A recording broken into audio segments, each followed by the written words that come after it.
ప్రతిష్ట చేసే నిమిత్తంగా గ్రామోత్సవం భక్తులందరూ కూడా గ్రామాన్ని శుద్ధి చేసే కార్యక్రమం చేస్తారండి. 18 గ్రామాలని కూడా శుద్ధి చేస్తారు.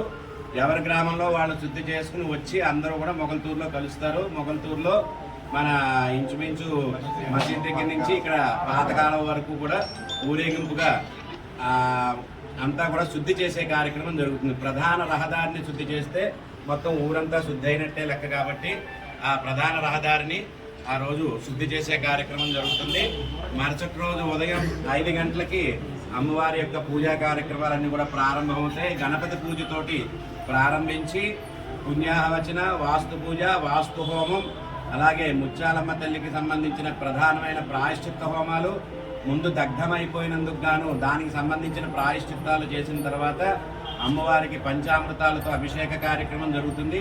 అభిషేకం అవడం, ఆ తర్వాత అమ్మవారి యొక్క ప్రాణ ప్రతిష్ఠా కార్యక్రమాన్ని మళ్ళీ పునఃప్రాణ ప్రతిష్ఠా కార్యక్రమాన్ని చేయడం, అలాగే ముహూర్తానికి నెట్రాడు వేయడం, తర్వాత పాక కుట్టడం, తర్వాత అమ్మవారికి నైవేద్యాలు ఇత్యాది కార్యక్రమాలన్నీ కూడా జరుగుతాయి. ఆ తర్వాత ఆ రోజు నుంచి అమ్మవారి 18 గ్రామాలు కూడా వెళ్తుంది. అక్కడ చీరాసారి అందుకుంటుంది. అందుకుని ఆ తర్వాత అమ్మవారు తిరిగి వస్తుంది. దాంతో ఈ యొక్క ప్రాయశ్చిత్త కార్యక్రమం అలాగే ప్రతిష్టా కార్యక్రమం